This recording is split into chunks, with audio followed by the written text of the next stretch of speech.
my god, I'm sorry.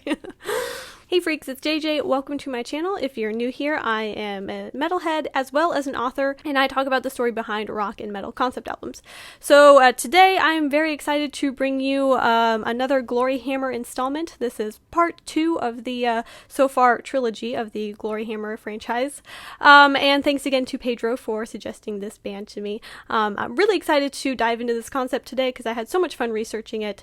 And yeah, I feel like sometimes metal can get a little bit, dark and dreary. And it's nice to have every once in a while a break from it that is just all kinds of fun and unicorns and wizards. So this is, of course, Gloryhammer's 2015 album that is titled Space 1992 Rise of the Chaos Wizards. So before we get started, make sure you hit subscribe if you haven't already, and ring the little bell thingy that will get you notified when I put out other content such as this. Also feel free to join my metalhead community. A link to that will be down in the description if you are interested. Anyway, let's get to some space and some wizards and stuff.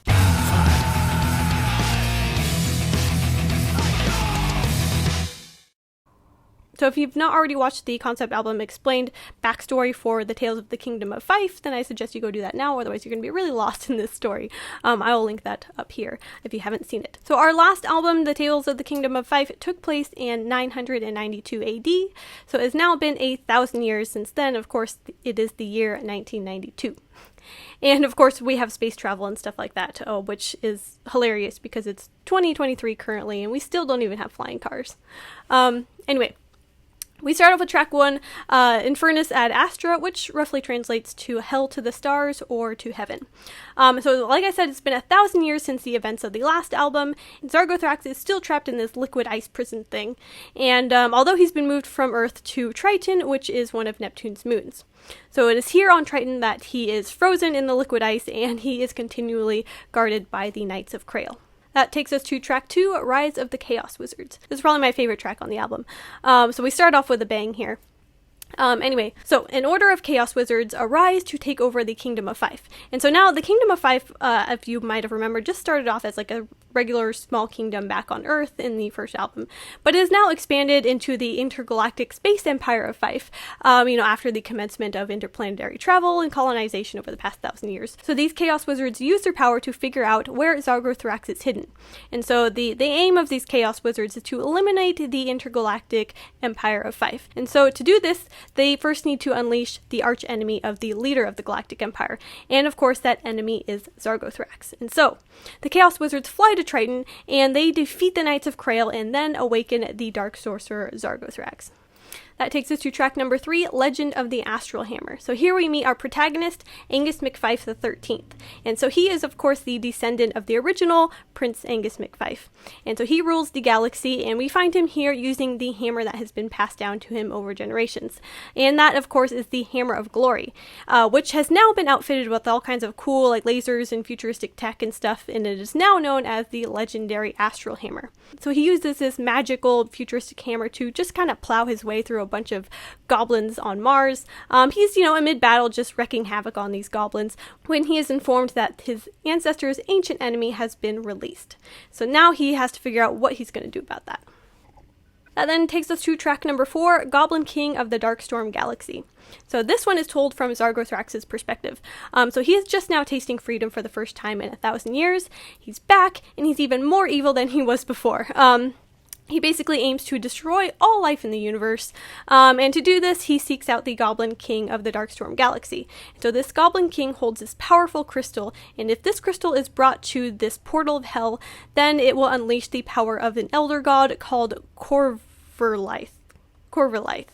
I think. I don't know, that's my best interpretation of how to say that name. Anyway, Corva Life will annihilate all life in the universe, and this is just what Zargothrax wants to do. We then move on to track number 5, the Hollywood Hootsman.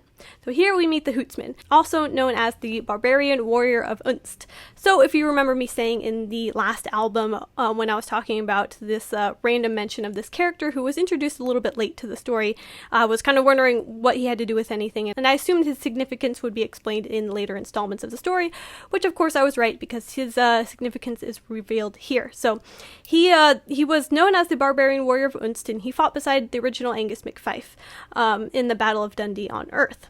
So after the events of the last album, he then went on to conquer lands in America, and of course became known as the King of California, and had a very successful career as an actor. So if this sounds like a little bit familiar story, it might, because it's basically Arnold Schwarzenegger's story. So I guess the band is a big fan of Arnold. So if you want to, you can imagine the Hootsman like this, or you can imagine the Hootsman like this. Anyway, if you're wondering how the Hootsman stayed alive over the course of 1,000 years, it is because he is secretly an immortal cyborg powered by a neutron star. But more on that later.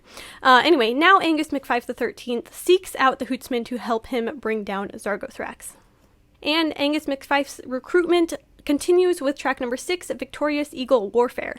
And here we meet the character named Proletius, and he is the Grand Master of the Knights of Krill back in 992 AD. And now all the Krill Knights have been, of course, defeated by the Chaos Wizards when they set free Zargothrax. And so now we find a need to resurrect them. And I guess this is something we can do in the future of 1992 as well. So we begin the resurrection of the greatest knight of all time, Proletius, who is brought back to life as a hologram knight. And once he has been restored to his rightful position as the Grand Master of the Knights of Krill, he then uses both magic and technology, i.e. wizards and robots, to of course form the Space Knights of Krill. Anyway, so since the original Knights of Krill were known for riding giant eagles into battle, I like to imagine that these new Space Knights have these badass eagle-shaped spaceships that they fly through the galaxy. This has nothing to do with anything other than just tying the lyrics and the song title into this. But yeah, I just wanted you to imagine them riding on really cool eagle spaceships. Anyway, we go on then to track number 7. Quest Lords of Inverness ride to the Galactic Fortress. And here we have Angus XIII recruiting the last part of his intergalactic army, i.e. the Quest Lords of Inverness. So these Quest Lords originate from the highlands of Inverness, and their sigil, of course, is the unicorn, as their ancestors were the ones who helped defeated the army of zombie unicorns back in 992.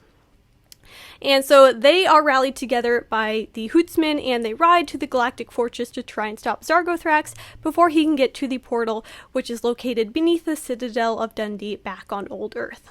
Track number 8, Universe on Fire. So this is another track told from Zargothrax's perspective, and he is closing in on his target.